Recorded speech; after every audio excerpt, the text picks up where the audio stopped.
आज हम पढ़ेंगे बाल विकास एवं शिक्षा शास्त्र के कुछ महत्वपूर्ण कोटेशंस। तो चलते हैं। बाल विकास की प्रक्रिया कब शुरू होती है? जन्म से पूर्व। विकास की प्रक्रिया जीवन पर्यंत चलती है। सामान्य रूप से विकास की कितनी अवस्थाएं होती हैं? तो सामान्य रूप से विकास की 5 अवस्थाएं होती हैं। वातावरण में सब बाह्य तत्व आ जाते हैं जिन्होंने व्यक्ति को जीवन आरंभ करने के समय प्रभावित किया। ये परिभाषा वुडवर्थ ने दी थी। वुडवर्थ ने कहा था कि वातावरण में वो सारे तत्व आ जाते हैं जो एक इंसान को जीवन शुरू करने के समय प्रभावित करते हैं। वंशानुक्रम व्यक्ति की जन्मजात विशेषताओं का पूर्ण योग है, ये कथन था B.N. झा का। वंशानुक्रम को निर्धारक जो होते हैं या वंशानुक्रम को कौन निर्धारित करता है? तो ये हमारे जीन्स निर्धारित करते हैं।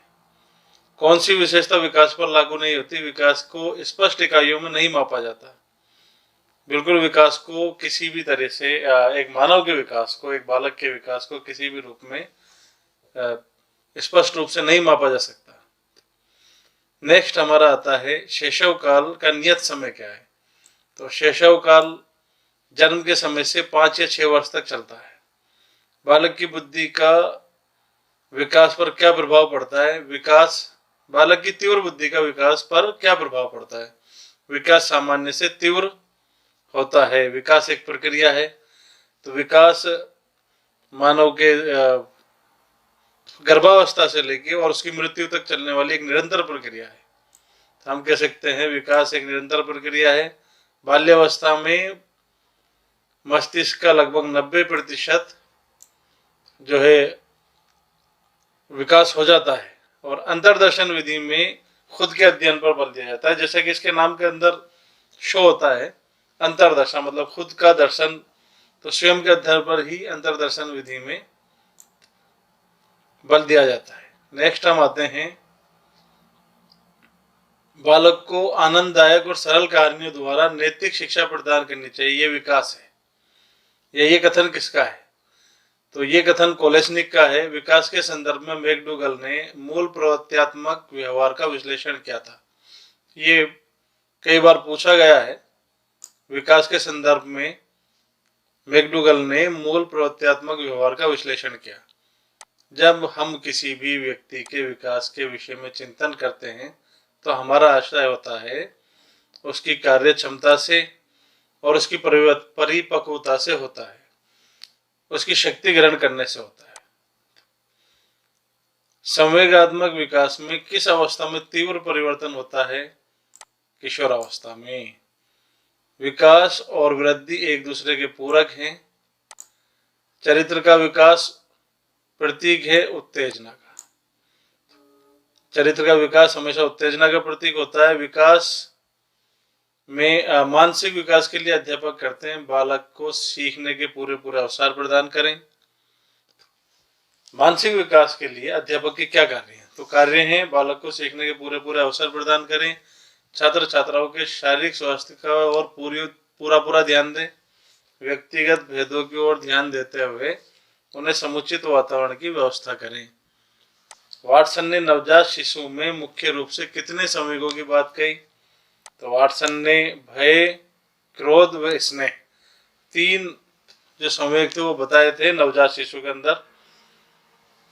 और किशोरावस्था की मुख्य समस्या क्या है? तो किशोरावस्था की मुख्य समस्याएं हैं शारीरिक विकास की समस्या, समायोजन की समस्या, काम और संवेगात्मक समस्याएं। शैशवावस्था है, कुछ जन्म से जो है 5 वर्ष बताते हैं, कुछ 6 वर्ष, कुछ 7 वर्ष। तो ये जन्म से तकरीबन 5, 6, 7 वर्ष तक का काल होता है और शिशु का विकास गर्भकाल में शुरू हो जाता है। बाल्यावस्था के लिए पर्याप्त नींद आवश्यक होती है, कम से कम 8 घंटे। बालिकाओं की लंबाई की दृष्टि से अधिकतम आयु 16 वर्ष है।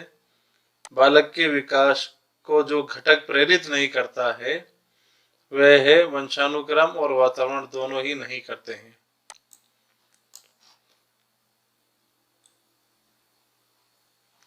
नेक्स्ट हम आते हैं, किसके विचार से शैशवावस्था में बालक प्रेम की भावना काम प्रवृत्ति पर आधारित होती है? तो ये फ्रायड ने कहा था। रोस ने विकास क्रम के अंतर्गत किशोरावस्था का काल निर्धारित किया है 12 से 18 वर्ष। इसको रोस ने जो है किशोरावस्था का वो माना है, समय माना है। किशोरावस्था की प्रमुख विशेषता नहीं है मानसिक विकास। किशोरावस्था तक आते आते मानसिक विकास हो चुका होता है। बालकों के विकास की किस अवस्था में सबसे कठिन काल माना जाता है? किशोरावस्था को सबसे कठिन काल माना जाता है। उत्तर बाल्यावस्था का समय 6 से 12 वर्ष होता है। बाल्यावस्था की प्रमुख विशेषता नहीं है अंतर्मुखी बालक। बाल्यावस्था में बालक बहिर्मुखी हो जाता है।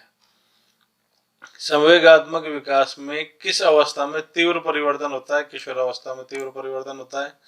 विकासवाद के समर्थक डी.के. बुश और गाल्टन डार्विन, ये सब विकासवादी हैं। विकास का तात्पर्य है वह प्रक्रिया जिसमें बालक परिपक्वता की ओर बढ़ता है। एज ऑफ प्यूबर्टी कहलाती है पूर्ण किशोरावस्था को, एज ऑफ प्यूबर्टी कहते हैं। बालक के स्वाभाविक विकास को कहते हैं अभिवृद्धि। बालक के विकास की प्रक्रिया की शुरुआत होती है जन्म से पूर्व। बालक के विकास की प्रक्रिया जन्म से पूर्व गर्भावस्था में शुरू हो जाती है। विकास के परिणाम स्वरूप व्यक्ति में नवीन विशेषताएं एवं नवीन योग्यताएं प्रकट होती है, ये कथन है हार्लॉक का। शैक्षिक दृष्टि से बाल विकास की अवस्थाएं। शैक्षिक दृष्टि से बाल विकास की 3 अवस्थाएं हैं, शैशवावस्था, बाल्यावस्था और किशोरावस्था। स्किनर का मानना है कि विकास के स्वरूप में व्यापक व्यक्तिगत भिन्नताएं होती है। यह एक विचार विकास के किस सिद्धांत से संदर्भित है? व्यक्तिगत भिन्नता का सिद्धांत। ये स्किनर नहीं दिया था। मनोविश्लेषणवाद के जनक कौन थे? फ्रायड। और किसने कहा था कि तुम मुझे एक बालक दे दो, आप उसे जैसा बनाना चाहते हैं मैं उसे वैसा बना दूंगा? तो ये कथन था वाटसन का।